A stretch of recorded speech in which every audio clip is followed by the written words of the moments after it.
host, Reverend Al Sharpton, and we are back. Charles Ellison, our co-host from TheRoot.com. Let me go to something in The Root as we take calls. We have a lot of calls. I'm coming to everybody, but I have to ask you, Charles, about Jason Johnson's article about the Jeff Sessions hearings, and Senator Kamala Harris did her best to come out and deal with this whole Jeff Sessions situation. Some are saying she's coming into her own. Give me your analysis of Jason's article and your view of the hearings and Kamala Harris's point in it. Yeah, Senator Kamala Harris, freshman senator, she just started this year out of California, doesn't have a whole lot of national name recognition, but we all know her very well. And, right. She's been popping for a while now since she started off as a San Francisco city prosecutor, then California attorney general, has been a rising star, up-and-coming former President Obama protege, and now she's a senator. She filled Barbara Boxer's slot, and she's really been coming out and swinging strong and hard since last week in these Senate Intelligence Committee hearings. I mean, she is really the only Congressional Black Caucus member with the front seat in these hearings. She sits on the Senate Intelligence Committee.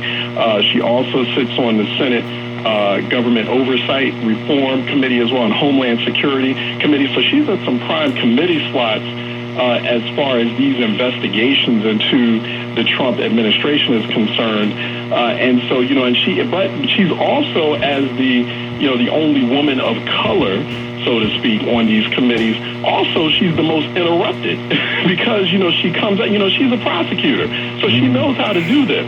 And, she comes out very forcefully. She's asking the right questions.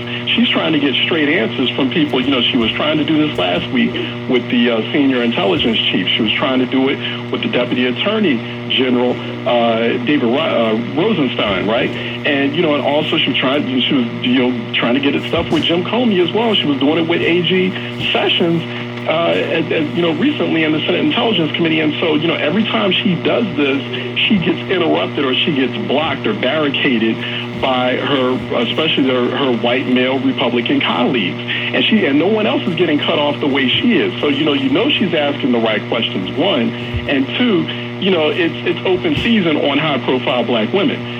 Whether it's Susan Rice, former National Security Advisor, trying to bring her back into the mix about, her leaking classified information or unmasking, whether, now you even have a Democratic senator, Dianne Feinstein, who's lost her mind and is trying to revive the Hillary Clinton email case, but she's trying to put it all on Loretta Lynch, or you have the case of now Kamala Harris. So, this is what, Jason Johnson was like, here that also kind of sets up Kamala Harris as her name now is showing up, Reverend, on that 2020 list. She's already starting to poll in some early polling that we see for 2020 for Democratic nominees. And then we have the article about the excerpt from Hillary Clinton's 1996 book. Run that down. Right. So, in her 1996 book, It Takes a Village,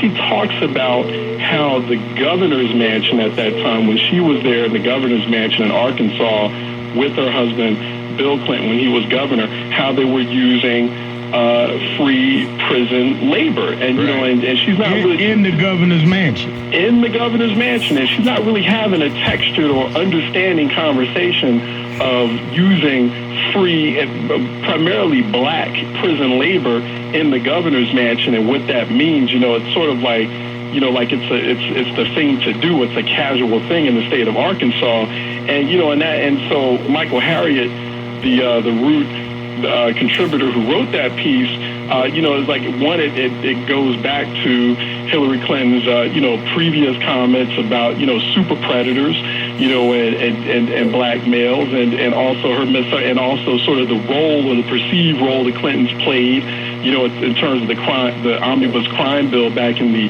mid 90s and how that contributed to a lot of black folks going to prison. So, it's just it dredges up more conversation about a perceived insensitivity that Hillary Clinton has towards that type of subject. But more importantly, it also goes back to